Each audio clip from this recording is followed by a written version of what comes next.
My name is Gavin Evans, and this is my review of Blade Runner 2049, and this review will have spoilers, so there's your warning. But I've reviewed the original Blade Runner in the past, and I'm not the biggest fan of it. The production design, the visuals are fantastic, but I can never get fully engaged with the story.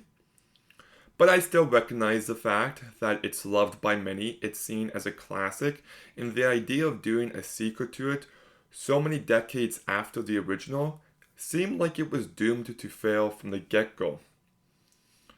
But not only do I think this movie is a vast improvement over the original, I think it does everything the original movie is trying to do, but does so in a much more impactful manner.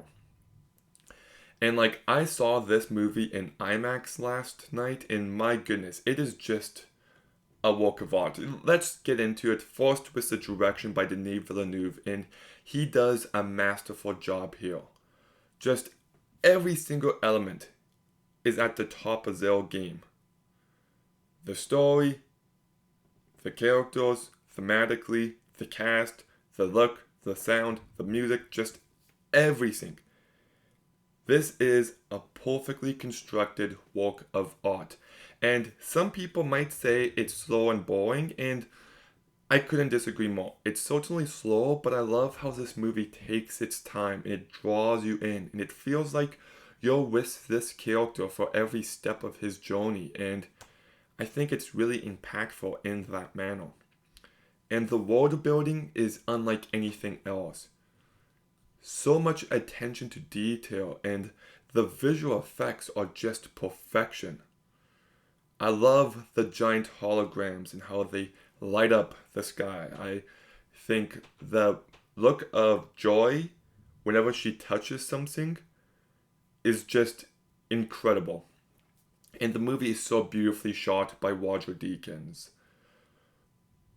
Like the way the rain looks, the lighting, it's all just beautiful. And the production design of this movie is also incredible. I love the look of Jared Leto's building and just how yellow it is. It really does stand out. And you've also got yourself a really good score by Benjamin Wallfisch and Hans Zimmer. It really adds to the atmosphere of this movie, and the sound design and mixing is also really great. So, like, from a technical standpoint, like, this movie is as good as it gets. And there was just so many incredible moments, but I wanted to mention two specifically. There was one scene where Kay wants to be with Joy, so they bring in a prostitute, and Joy is a hologram, and she goes over top the prostitute. And the way this scene looks, just visually, and I mean this in the least perverted way possible, it's just incredible. Trying to watch like the hands match up and just how these two different faces kind of become one and how they're out of sync and then in sync. It's just I'm at a loss of words. It just looks so perfect. And another scene I want to mention that stands out visually is this shootout between Deckard and Kay in this Las Vegas showroom that's playing Elvis. And I love how the music is glitching up and the visuals are on and off, and just the way that scene is lit. And it's just an incredible moment. So, yes, directing wise, this movie is masterful. But it's also got a really strong story. Like, you've got this replicant. And I love the fact they tell us he's a replicant right off the bat. It's not a mystery, it's a key part of who he is. And he does what he's told, and he doesn't have any emotion. He's just, well, a slave of types. Um, and he discovers that there might be more to him, that he might actually be the first born replicant. And all of a sudden, he gets a sense of self importance. He gets a sense of purpose in his life. And it ends up not being true. But that doesn't change the way he felt. In that he doesn't just have to be the way he was. And the way that is all explored, I thought was so impactful. And this movie is just so thematically rich. It explores what it means to be human and these connections we have in our life and the importance of memories. You know, there's a scene where Deckard is being given a version of Rachel. And he takes one look at her and he just says, her eyes were green. They will never perfect the woman that he fell in love with. And you've also got that mirrored with Kay and Joy. How there's millions of other Joys out there, but none have the memories that these two have together. And how it meant something. And some people might say this movie is cold and emotionless, and I could not disagree more. That scene where Joy dies and she races to tell Kay she loves him, it hit me hard every single time.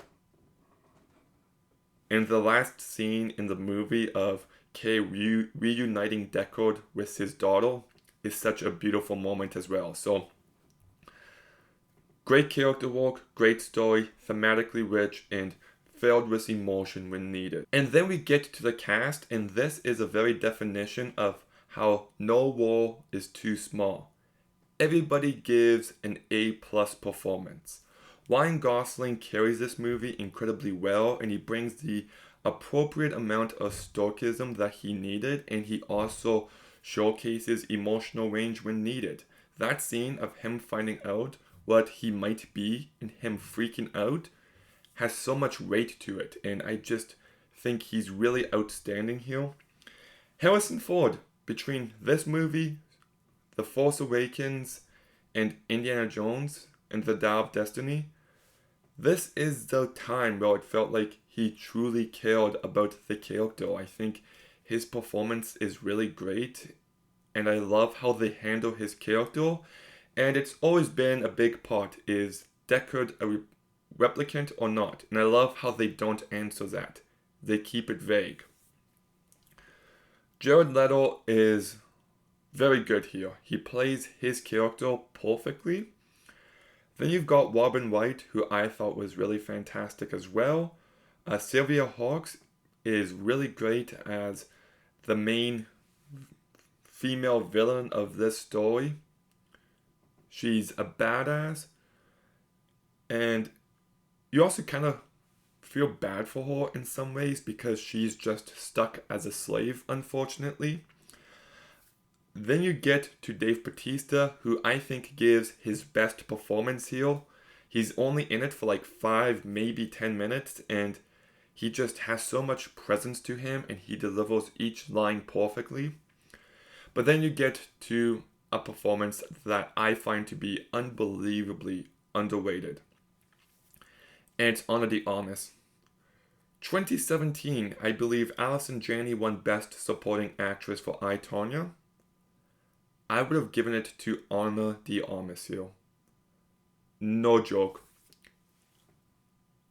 She is the heart and soul of this movie, and she plays it to perfection. Every line delivery is perfect.